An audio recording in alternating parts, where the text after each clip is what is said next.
Welcome to this video. My name is Abby and I help you to consciously create your life through practical spirituality. In today's video, we're going to be talking about how to let go of the past and forgive yourself. Light topic, huh?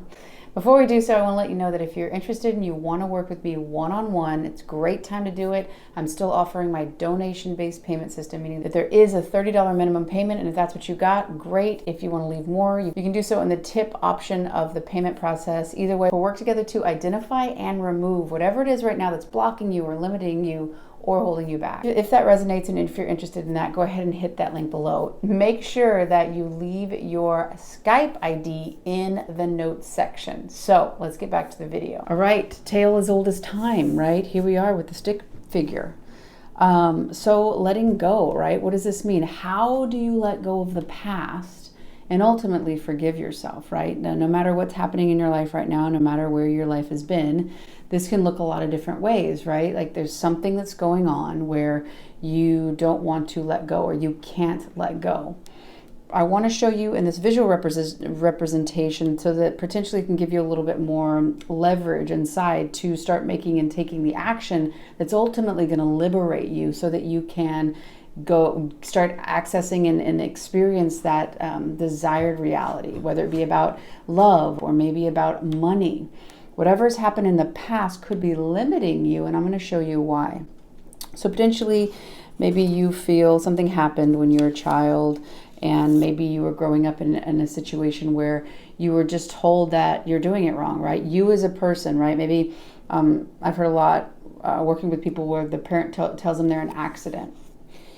They weren't supposed to be there, right? They were surprised. The last time I checked, according to science, if you Google how a baby is made, there's only one way. But potentially, because you were a kid when you heard it, you could feel guilt about your own existence, right?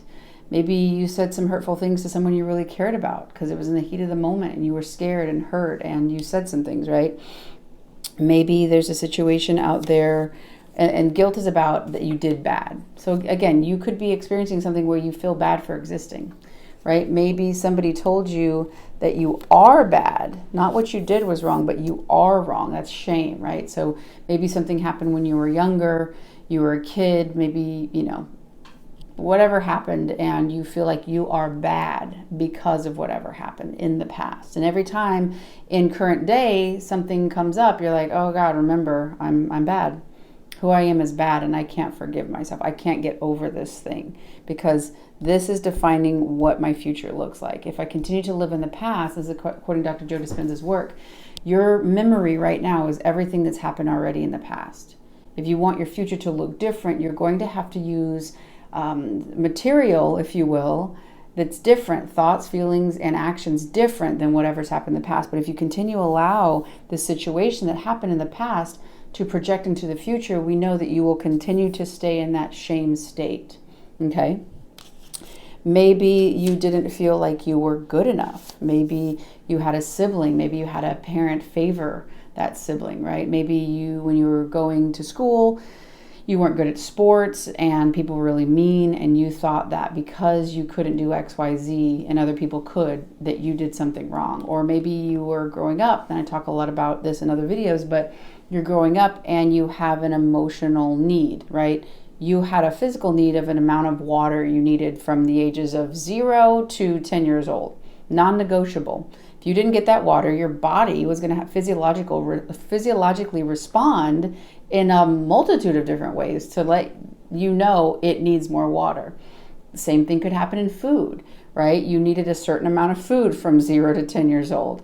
Your stomach, your bones, your body was going to communicate to you that you needed more food, that was insufficient if you weren't eating enough. However, when it comes to emotions and getting our emotional needs met and our secure, loving connections that are absolutely vital in our upbringing, it's not so obvious because we don't see the damage of the lack thereof until 10, 20, 30 years later, which potentially is why you're watching this video. Most people do not grow up in a home that's emotionally attuned to them, and therefore they do have some sort of inadequacy emotionally. And because we're a kid and we're basically saying to our caregivers, okay, you know best, because if you don't, I certainly don't know how the world works. So I'm hoping and betting that you know better than me. So I'm going to give you that authority because I need you to bring food, give shelter, and nourish me, right? Because you're a kid. However, if you have that same model with them now, that how you grew up, that whatever you didn't get was because of what you lacked. So that inadequacy, you knowing that something wasn't enough and that, but you're like, oh, it must have been me. When really that's false. That was a misreasoning as a kid that you gave the situation. And that's really what we're going to try to do on all of these, no matter what your current situation is. And maybe you felt left out, right? And again, these can you could feel guilty, and so you alienate, or you basically self-abandon, thinking that something's wrong with you, you're not good enough, you're not worthy. And because of that, then that's who you are as a person. And you identify with this event and the meaning. You're identifying that the meaning you gave it is absolutely true. There's no other way around it. You are bad. You aren't good enough, that you're not worth it. And if you watch other of my videos, I do talk about self-abandoning and what that looks like through jealousy, when you're suspicious, distrusting, envious, or anxious, when you feel someone's going to leave and you actually leave yourself first. If you have a lifetime, basically 20 years of self-abandoning, you could think, man, no one's going to be around me, right? That person left 20 years ago and all I see is other people leaving me, not realizing that you leave yourself first because you're afraid of experiencing this pain again. And most likely you have an early abandonment wound where you thought something was wrong with you, right? Maybe a parent was not emotionally available to you like you needed. Think of water. Were you asking for too much when you needed water? No, your body needed it. Your soul, your heart needed it. You needed it as a kid developing. So if you judge yourself on what you needed and you make yourself wrong or give yourself a meaning that you did something bad because you had a need, and whatever happened in the past, whatever mistake was made, when you can see yourself in a different light of saying, wow, I was going through a really hard time and maybe I acted out in certain ways that people judged. And I can see with my 2021 or whatever year you're watching this, view of myself that, wow, I was really struggling, and that was me trying to survive. I was in survival brain and I was doing the best I could because I felt I was under a threat. Even though my external environment didn't look like that, inside was a battle that I felt like it was life or death.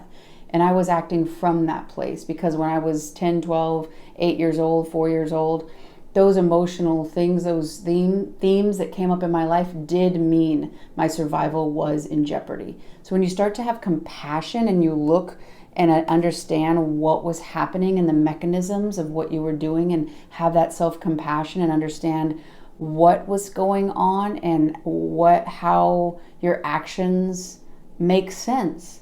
You felt like it was a life or death thing. If someone's drowning in a pool and they can't swim and other people are around them and they're trying to grab to them for life and safety, you're not going to say, whoa, you need to calm down, watch yourself there. That's not how you act in a pool.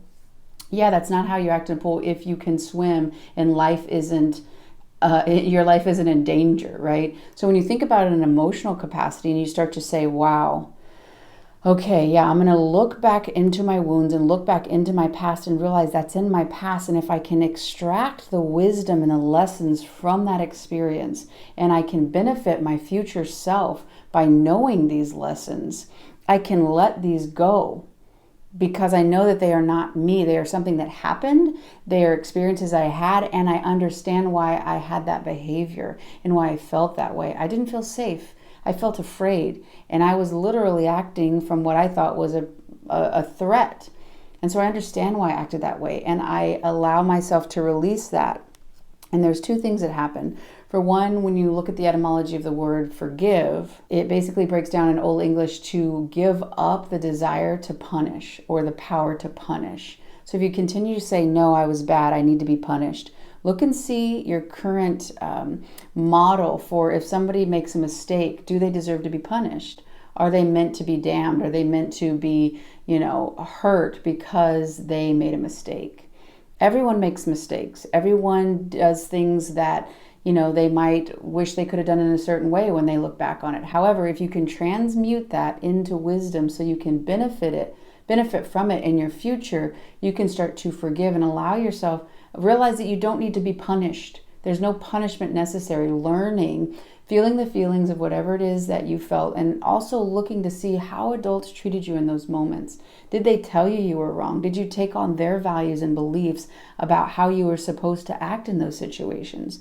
The more you start to give this a new meaning about you, the more you can let it go and let it be part of the past. And the biggest thing is, if all of these are layered inside of you and you know your subconscious beliefs are one part of your electromagnetic signature, which is essentially your order form, and they fuel your thoughts. So if you're feeling guilty, if you're feeling shame, if you're feeling not enough, if you're feeling, just not good enough and you're being left out, in the world, you're going to look at these little tiny glasses. You're going to look out and see basically what confirms this. And it's going to show out in your outside world, and you're going to be like, look, see, I knew it. But you got to understand that it's just reflecting this. If I put a mirror here, it's reflecting it. It's not because this is true. It's because it's a reflection. So as you allow yourself to let go, realize why all this happened, give yourself a new meaning and value of this and let it go. The biggest part is look at this. Look at the room that is now able to say, okay, I can re-reason on that, and I can fill that in with peace. I can fill that in with love. But these do not coexist, right? Like you can't have peace and chaos, peace and guilt, right? So you have to let go of the old to make room for this new version of you, because you've transmuted that pain and those mistakes of the past into wisdom, and know that you've benefited, and almost have an appreciation or a sense of gratitude that you have that wisdom. And yes, it probably is laced with pain. And as you also to process and feel that pain and allow yourself to let go of it, and that you don't need to feel it over and over and over, that you are not that thing. You are the observer behind it, and you can give it a new meaning and a new value of yourself, that you aren't a bad person. Allow yourself to let go of these things, because these things are being reflected in your outside world. As you start to change what's in your subconscious beliefs, the same exact things happen. And also too, they allow you to remove filters. They allow you to see the world as it is and what is actually in your reality. Then that, you'll find out here, is only reflecting the love and peace that you already have shifted inside yourself. The values and the meanings that you've given yourself. Not despite these, but because of it. Having that compassion and understanding of your own experience. The more you start to acknowledge and have compassion about anything that's happened in the past, and understand you don't need to be punishing yourself, and that you can move into these new experiences and meanings of yourself by letting go and creating that space, the more you will start to have that in your life reflected out. And that creates this beliefs, thoughts, feelings loop, and then that confirmation in the outside world. You are worth this. I really hope you've enjoyed this video. If you have, click that like below. If you haven't done so already, join this community, hit that subscribe, get on in here. If you like this video, go ahead and watch this one as well. I think you're really gonna like it. I love y'all, and I'll see you on the next one.